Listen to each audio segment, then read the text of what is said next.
medyo depektibo po. Kasi po, i-summarize ko na, wala pa pong batas ng online voting. At winala po ang manual counting rules, ginawa po electronic kung sino talaga ang pila at meron tayong tally sheets.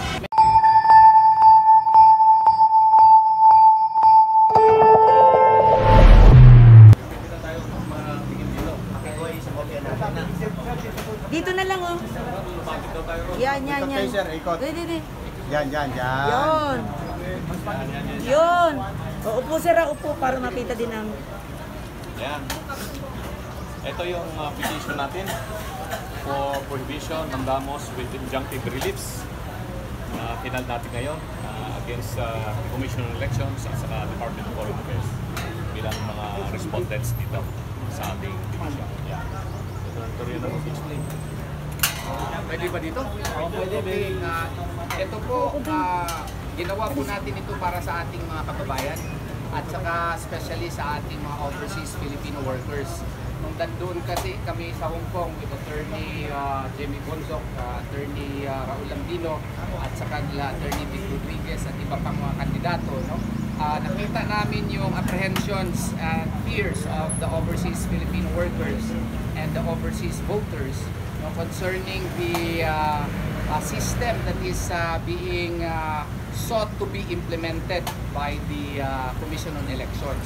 So pinag-aralan po namin and we found out na yung Commission on Elections resolutions na ipinalabas nila starting with 11061 on overseas Filipino voting system, medyo depektibo po. Kasi po, i-summarize ko na, wala pa pong batas on online voting. Wala pang batas.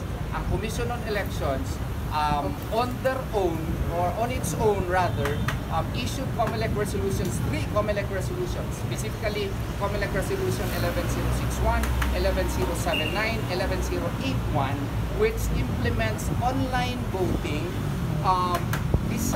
even if there is no law yet on the matter.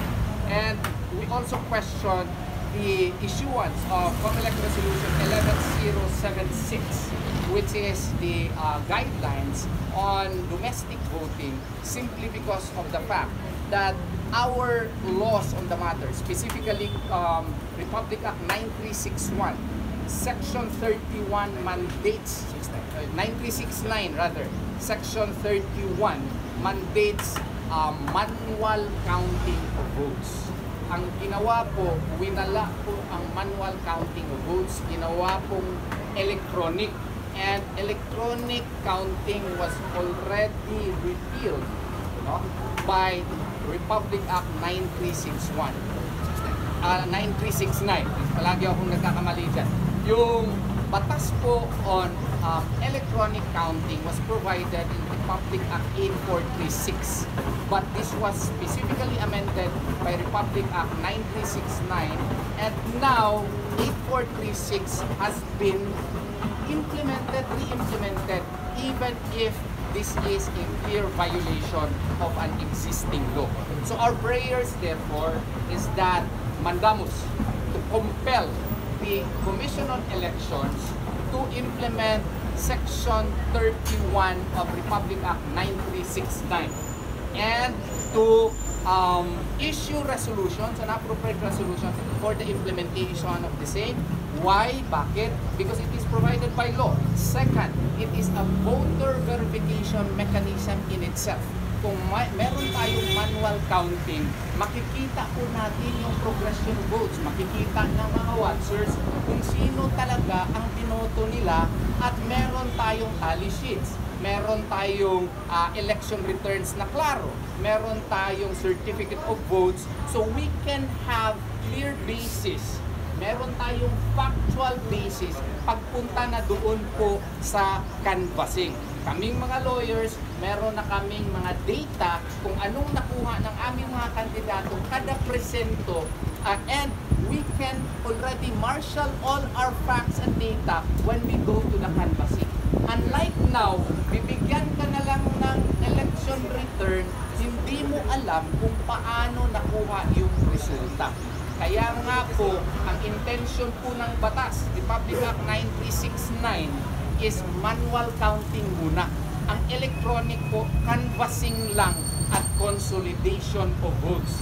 Hindi po included ang counting. Pero ang COMELEC, in-include nila ang counting.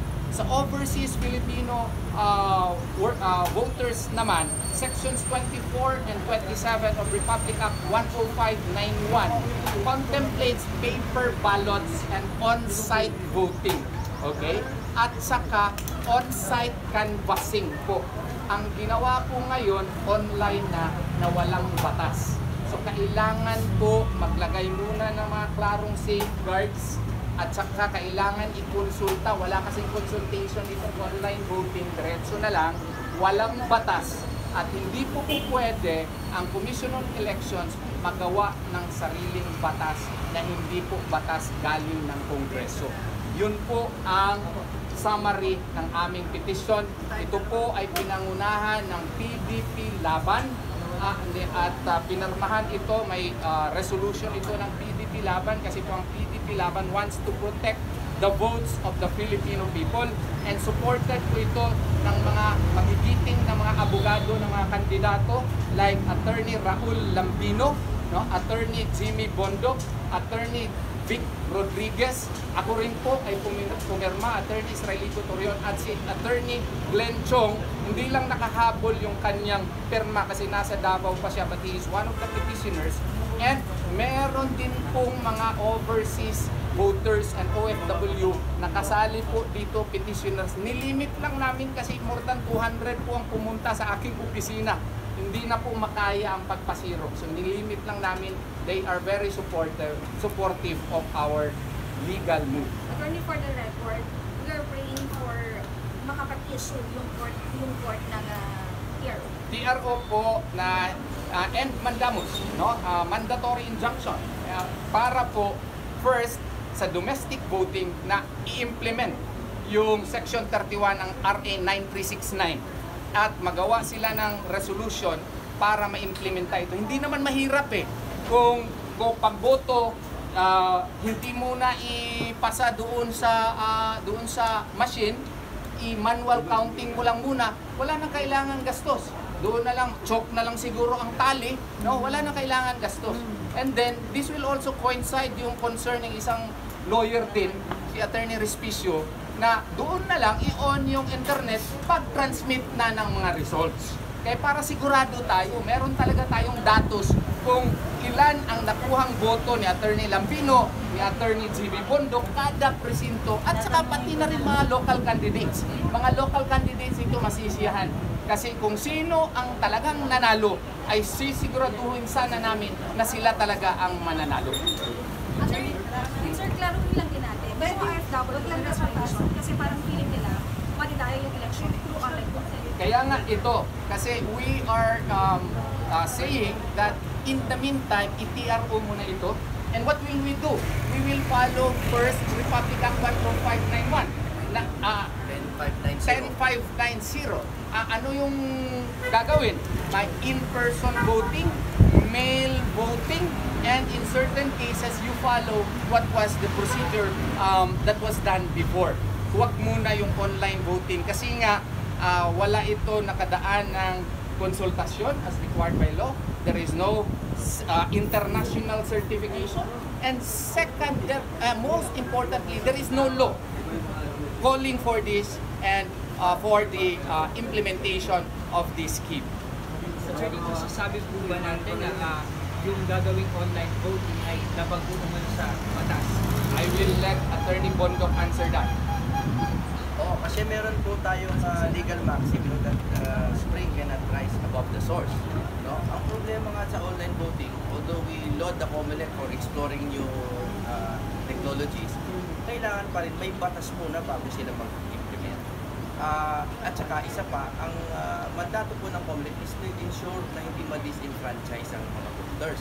Ang problema nga dito, it is open to fraud, it is open to duress, at wala akong safeguards dahil wala namang consultation or extensive consultation na naganap.